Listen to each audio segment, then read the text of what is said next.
Hello বন্ধুরা, আমি চলে আসলাম আমার নতুন মিনি ব্লগে। তো আজকে যাচ্ছিলাম একটু ঘুরতে মামা বাড়ি কালনায়, কিন্তু আজ যা গরম পড়েছে মনে হয় না ঠিকঠাক মতন যেতে পারবো, বুঝলে।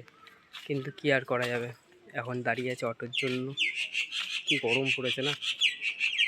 তো ফাইনালি অনেকক্ষণ অপেক্ষা করার পর অটোটা চলেই আসলো। তো আমিও বেশি দেরি না করে অটোতে উঠে পড়লাম। ফাইনালি চলে আসলাম ফেরিঘাট। দেখতেই পাচ্ছ আমার ট্রলারটা চলে এসছে। এখন এই ট্রলারে করে যেতে হবে ওই পারে।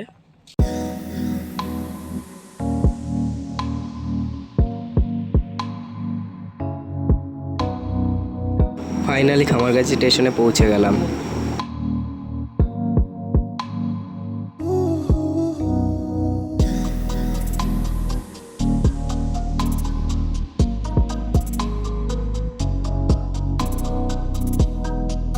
ভিডিওটা ভালো লাগলে লাইক, সাবস্ক্রাইব আর শেয়ার করে দিও, আর বেল আইকনটা প্রেস করে দিও যাতে নতুন ভিডিও আসলে তুমি সবার আগে দেখতে পারো। আর হ্যাঁ, কমেন্টে বলো ভিডিওটা কেমন লাগলো।